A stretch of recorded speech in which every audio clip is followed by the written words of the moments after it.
अघि यहीँनिर हो करेन्ट आएको के भन्नु यहीँ आएको टेन्सन हुन्छ नि त्यो पुन लाएर मोटरसाइकल स्कुटर भित्र आएको मान्छे परेर सिधेन अनि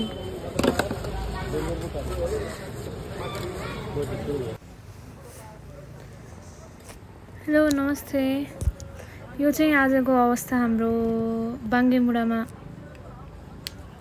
पानीको ढल खन्दै हुनुहुन्थ्यो अनि एकछिन अगाडि मात्रै एकदमै ठुलो करेन्ट आएर झन्नै घटना घटेन भन्दै हुनुहुन्थ्यो। त्यहाँ गरिखानु पनि गाह्रो छ, काम गर्नु परिहाल्यो ज्यानको बाजी राखेर के गर्नु।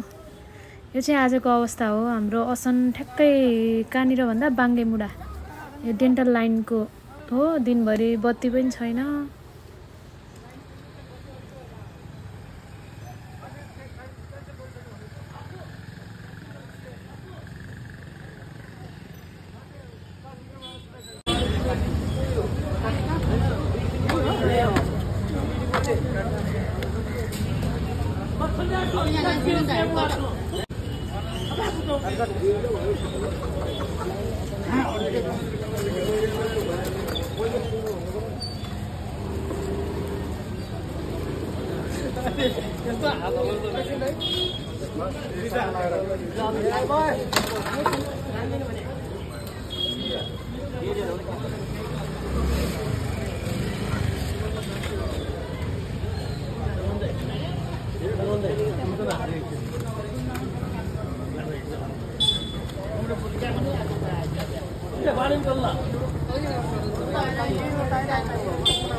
उठाउन या उता पार हालेर उता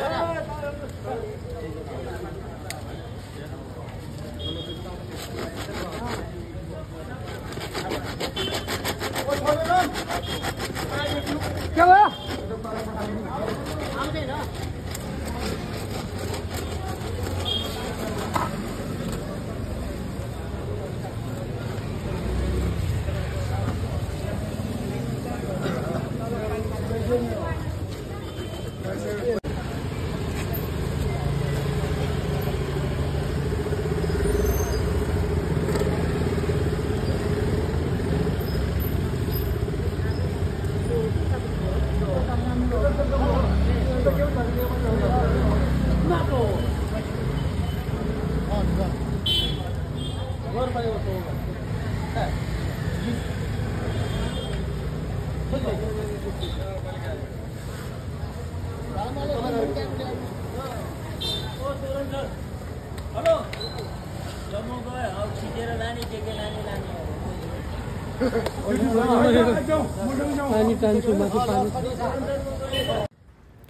म चाहिँ खासमा अब दिनभरि लाइन छैन, बाहिरको अवस्था यसो बुझेर आउनु पर्यो, खाजा खाएर आउनु पर्यो भनेर निस्केको। बाहिर त यस्तो भइसकेको रहेछ, कस्तो मन नै चिसो भएको यस्तो भयो रे।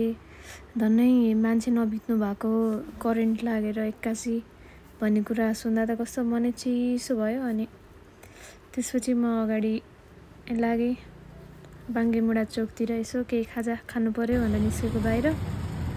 बाटो हिलो जाम त्यस्तै। अनि यो देखिरहनु भएको मन्दिर चाहिँ ठ्याक्कै बाङ्गेमुडा चोकमै रहेको छ। यो चाहिँ बाङ्गेमुडा चोकको दृश्य हो।